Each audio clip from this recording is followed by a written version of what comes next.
Hey there everybody, welcome back to my channel for another acrylic painting video. So this is obviously not a canvas. I'm doing a couple of vases today. I'm hoping to do a couple vases anyway. We'll see if I have enough paint for two. I should have at least enough for one, hopefully for two. So we will see about that, but I'm doing this one in a St. Patrick's Day theme. So I've got some greens, I've got two greens and some white and some gold. So it's kind of like clovers, leprechauns, good luck, so it should be fun. So I've got these glass vases, which I just got at a dollar store. I've got them propped up on a cup here and on a funnel for this one, just because the cup wasn't working right for this particular size.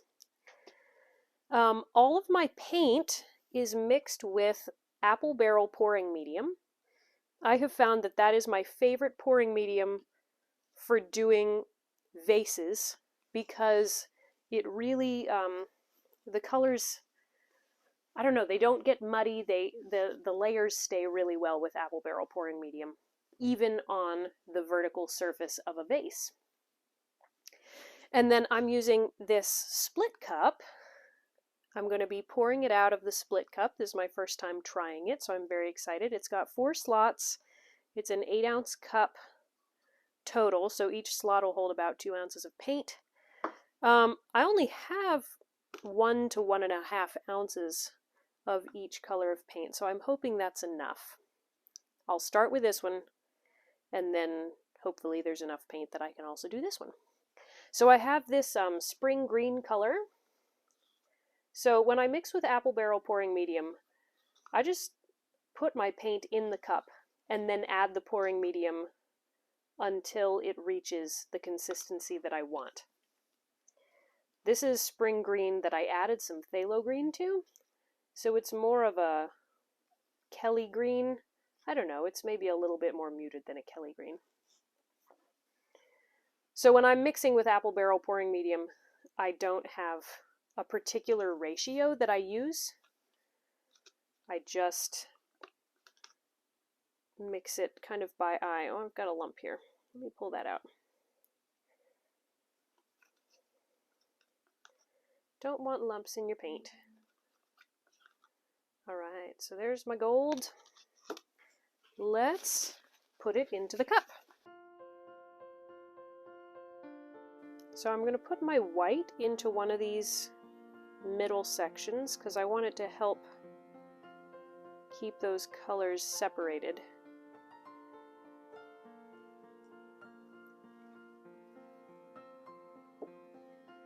And my gold will be in the other middle section.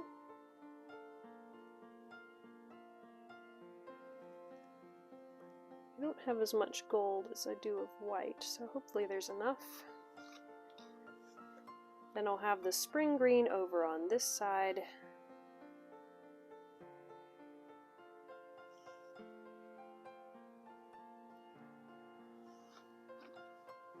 And this darker, more Kelly green over on the left side.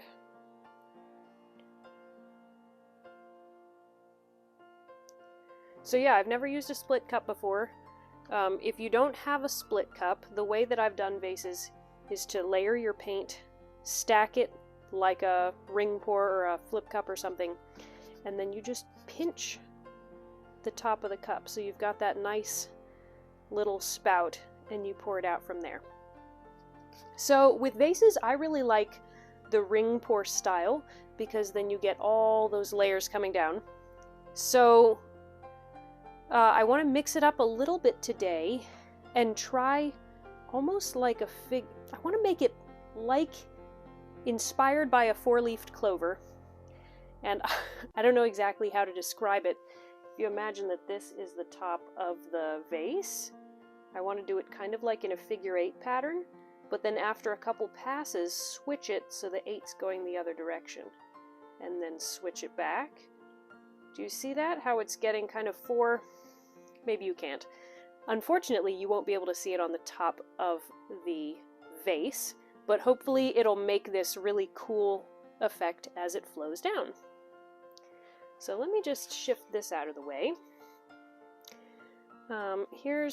Can you see in there? Not really, kind of. So there's my split cup. And let's give this a go.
Tipping it slightly just to get it to cover all the sides equally.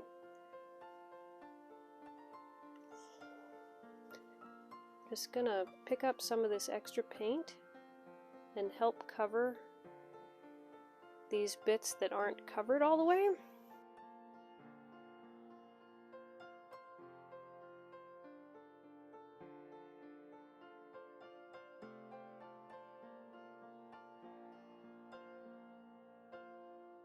Okay, so the vase is totally covered. I think what I had been trying to do with that clover leaf effect, it looked really cool right on the top, but as it flowed down, I just don't think it's giving that clover effect. I have a little bit more paint here in the cup. I don't think it's going to be enough to do a second vase, so I'm just going to pour the rest of this out in here in a nice clean ring pour along the top, and let that flow down to finish covering this one so I get one that I really like instead of two that I'm okay with.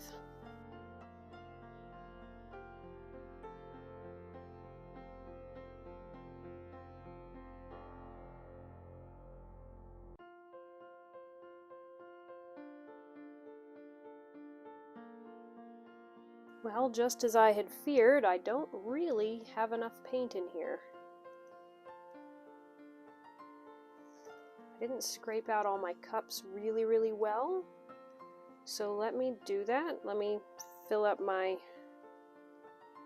split cup with all the last scrapings of what I've got.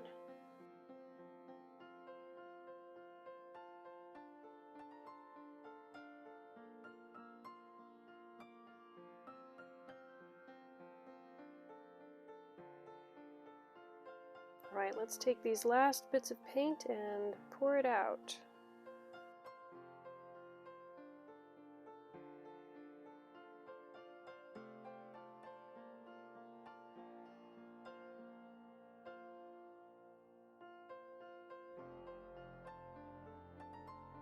So I'll just let those layers kind of slide down the vase and see what happens with them. Sometimes a lot of the paint just gets stuck along the top edge. So I'm just stretching it out to help that paint flow over the edge. Because once it hits the edge, then it'll come down along the sides.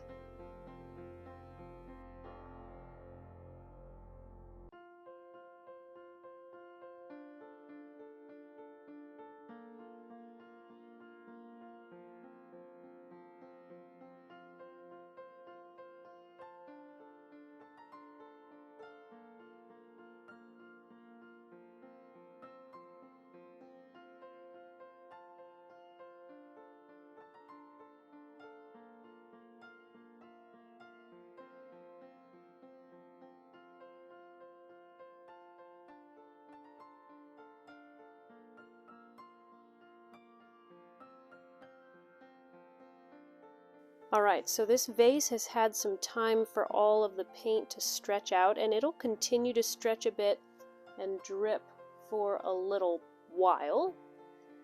But I just wanted to turn it and show you how it looks on the other sides.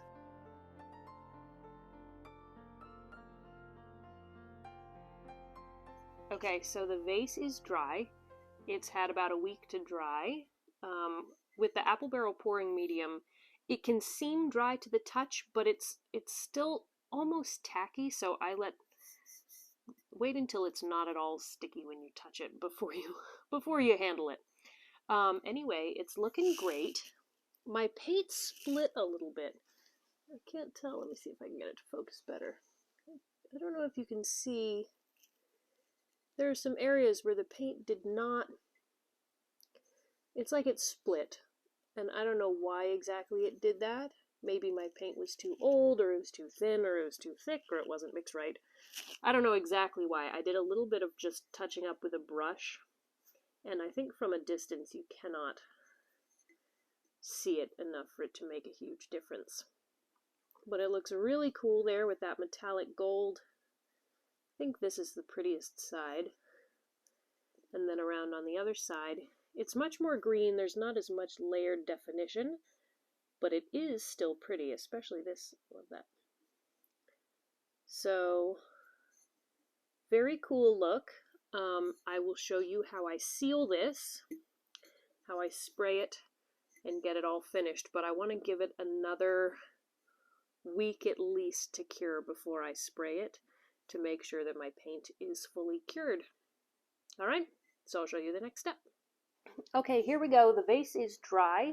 I painted it about 2 weeks ago, so it's had 2 weeks to dry, which is probably enough time for the paint mix that I'm using. If you have longer to wait, longer is better. You know, 3 or 4 weeks would be ideal, but I was kind of rushed on this one, so I'm doing it after 2 weeks. I'm going to be spray coating it with the Rust-Oleum 2x clear gloss spray. So the nice thing about this spray is it does make a nice gloss, and it's not as thick a layer as the Krylon triple thick clear glaze, which I sometimes use on paintings. But because this one is slightly thinner, it can be a more durable finish for something that's hard, like a vase. So that's what I'm using. The base of the vase, I'm going to be, once it's dry, I'm going to be putting on one of these just clear plastic circles, going to be gluing that on to make the bottom of the vase more durable. So I'll set this plastic circle aside because I don't need it right now, but that's what I'm going to do to make sure that your vase does not stick to any surface that it's sitting on. Alright, so follow the directions on the can in terms of temperature and humidity, and give it a good shake, and then let's spray.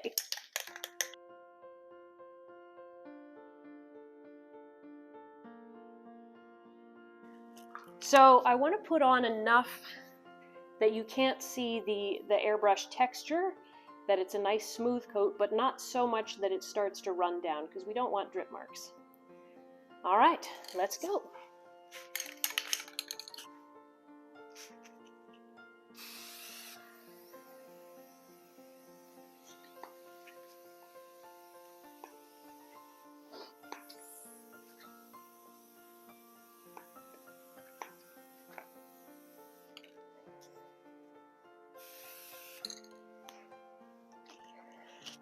Okay, so that's one coat. I'm just going to look around and make sure from every angle that I've got it well covered. Looks like I got a pretty good coat on there. I'm going to give it about 20 to 30 minutes and then put on a second coat and then let that dry for a good couple hours before I handle it. So I will see you back in 20 or 30 minutes. Alright, it's been about half an hour. The first coat is looking great. I'm going to put on the second coat.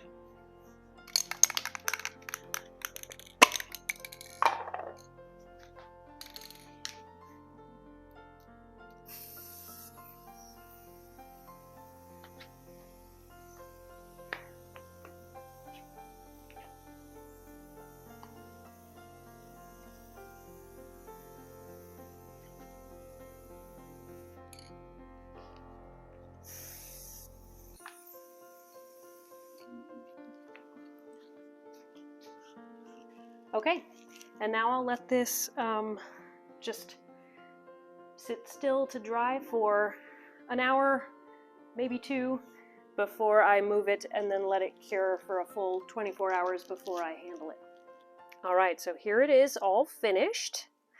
So the spray coating that I put on there, I let it dry for 5 days because it said that on certain surfaces the maximum durability is achieved within 5 to 7 days. So after 5 days, then I glued this plastic circle onto the bottom here. Do you see that? The reflection there? So this is a 3-inch just acrylic disc. It's very thin, so you can't really even see it on there. I used clear Gorilla Glue to stick it on there. And the nice thing about that is that even if your varnish, your spray that you have on your vase, even if that's slightly sticky, or even if you have a thick paint coating, this will make sure that whatever surface it stands on, it doesn't stick. So that worked out great. It's looking wonderful. It's very shiny. I love how the spray coating makes the metallic colors really shine there. So yeah, this is all done, my St. Patrick's Day vase. Thanks so much for watching this video. I hope you'll come back to my channel and check out some of my other videos, because I have a St. Patrick's Day painting that will be coming in just a few days. And I'll see you for the next video. Bye!